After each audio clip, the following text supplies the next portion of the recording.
Ódio contra furries, algo que infelizmente é bastante presente na atualidade, e que esse hate vem de muitos motivos, como um dos principais que só porque um nicho específico dessa comunidade produz conteúdos pornográficos, não só eles são enxergados como zoófilos ou até predadores, mas também aqueles que não se envolvem com esse lado são alvos de ataques também. Ou outro motivo que pode vir, pode ter relação com preconceito por conta deles apoiarem a comunidade LGBTQIA+, ou por outros motivos.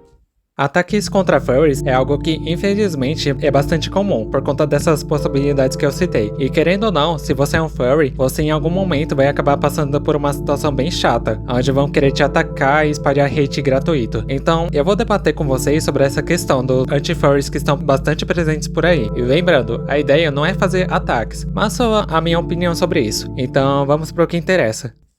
Já tem um bom tempo que a comunidade dos furries tem sido alvo de ataques desnecessários. Um dos motivos principais é por conta que, só porque o outro nicho que produz conteúdos pornográficos, ou nas piores hipóteses, quando essas obras têm relações criminosas, seja com ferais ou outras coisas ainda piores, que nem foi quando eu comentei sobre a romantização de pornografia de furries, não só esse público acaba sendo alvo de ataques, mas todos os furries que não se envolvem com isso são atacados injustamente. Então, acaba virando literalmente uma área de confrontos, onde quem realmente deveria ser criticado por produzir essas coisas acaba manchando a comunidade inteira, com alguns desses anti-furries contando um longo debate para ter uma comprovação de que todos os furries merecem ser atacados, ou nas piores situações, que eles vão de Vasco. E para quem tem uma mentalidade fraca e possui insegurança consigo mesmo, quem acaba recebendo esses ataques acaba não só se sentindo mal consigo mesmo, mas vai querer se desviver por conta de ataques injustos contra aquele usuário que nem se envolve com isso. Então, é aí que eu faço a pergunta: o que esse povo acha que tá ganhando atacando essas pessoas inocentes? Não acha que, ao invés de criticar pessoas inocentes, não deveria estar criticando aqueles que estão produzindo conteúdos problemáticos? Outra coisa que eu já vi alguém comentando é que o autor de uma obra não é obrigado a se responsabilizar por aquilo que ele publica pro público dele. Isso daí é um absurdo de se comentar. Vamos raciocinar um pouco? Seja você um artista, criador de conteúdo ou até um animador, você tem sim responsabilidade por aquilo que você está mostrando para o seu público, e isso se aplica a mim também. Por exemplo, sempre que eu abordo sobre temas pesados, eu sempre deixo um aviso no início do vídeo para explicar o que vai estar presente nele e qual a faixa etária é indicada nele, porque eu sei que tem menor de idade que vão acabar clicando nesse vídeo sem saber do que se trata. É uma forma de pelo menos avisar para esse público-alvo que aquilo não é para eles. Mas assim, meu único papel com isso é avisar, mas se esse menor de idade não ouve isso e segue adiante, aí já é responsabilidade dos próprios pais de deixarem as crianças assistirem qualquer coisa por aí. Só que assim, mesmo colocando esse aviso, dependendo do local ou tipo de coisa que você apresenta, você tem que censurar coisas que são delicadas, por questões bem óbvias, né? Mas voltando pro assunto, uma das coisas que acabou tendo impacto negativo nos furries quando a comunidade estava surgindo, foi quando a série CSI em 2003, que era uma série famosa de investigações criminais que se passa lá nos Estados Unidos, tiveram a brilhante ideia de fazer um episódio onde a comunidade furry é envolvida, chamada de Fur and Loathing, e a descrição já começa como: a equipe explora um mundo de fetiche após o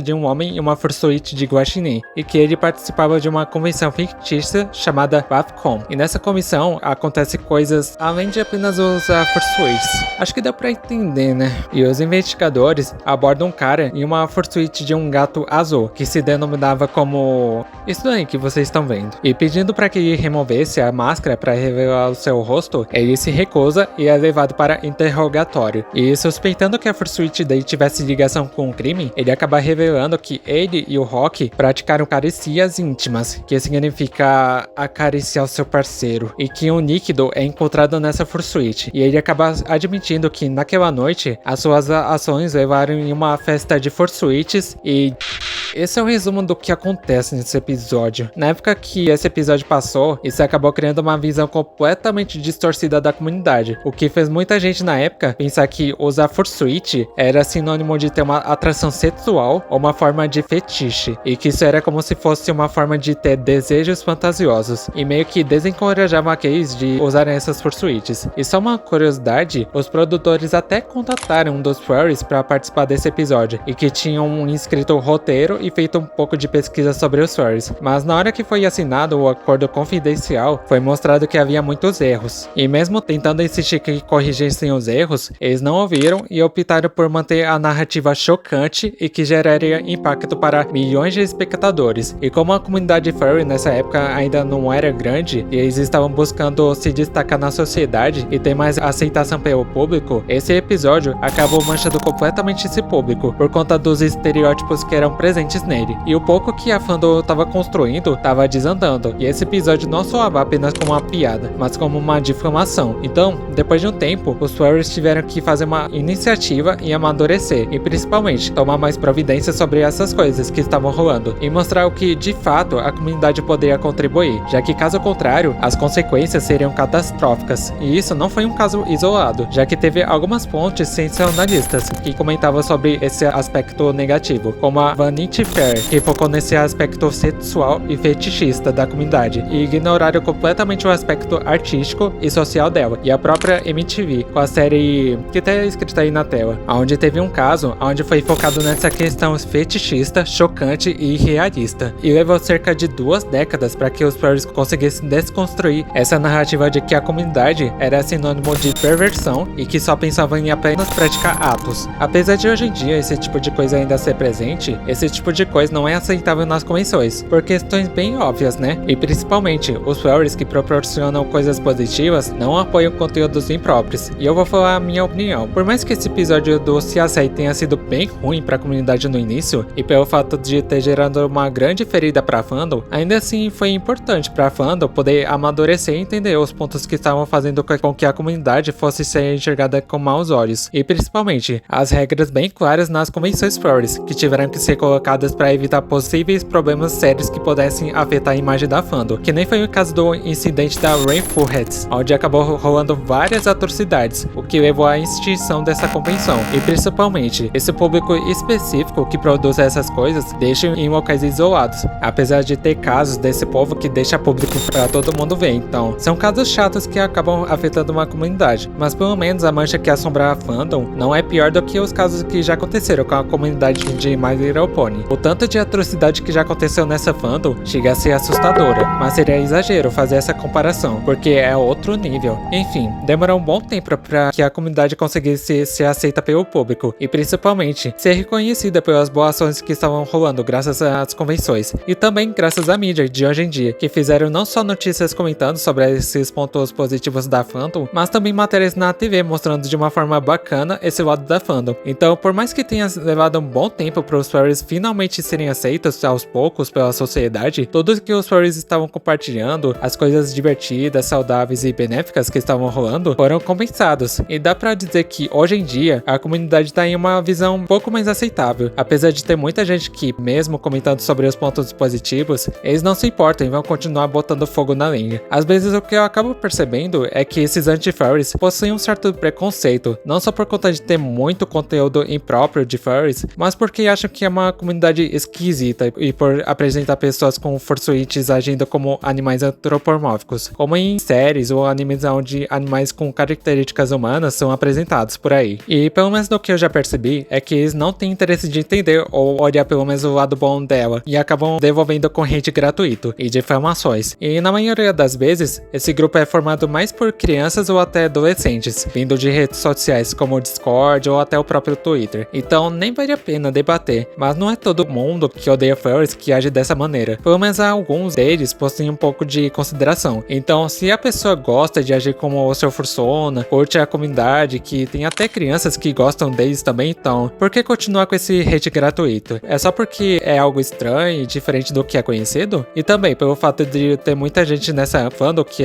apoia a comunidade LGBTQIA+. Se essa comunidade se diverte com isso e promove a diversidade e a criatividade, então deixe eles seguirem o seu caminho. Afinal de contas, esse hate desnecessário não vai levar a lugar nenhum. E essa situação toda de hate, a situação que acabou afetando a comunidade no passado, é uma das coisas que acabam afetando uma comunidade criativa e bacana. Eu espero que tenham curtido esse bate-papo sobre esses anti-furries. Essas coisas que rolam na fandom tornam um pouco mais complicado de apreciar ela, não só por conta do hate desnecessário que rola com pessoas inocentes, mas a normalização de conteúdos impróprios que rola hoje em dia, o que acaba fazendo com que os furries acabem deixando essa fandom, o que não é incomum de acontecer, já que rola comigo uma vez, de eu deixar de lado a fandom por conta das polêmicas. Mas de qualquer maneira, eu sou bastante grato à fandom por me fazer ser a pessoa que eu sou hoje em dia. Enquanto você, o que você acha sobre a situação dos furries. Você acha que os anti-furries estão querendo atacar ou só estão querendo chamar atenção mesmo? Deixe a sua opinião abaixo e se tiver curtido esse bate-papo, considere se inscrever no canal e deixe o like no vídeo para você não perder as próximas novidades, beleza? Então, no mais é isso. Fiquem bem, se cuidem e até a próxima. Falou!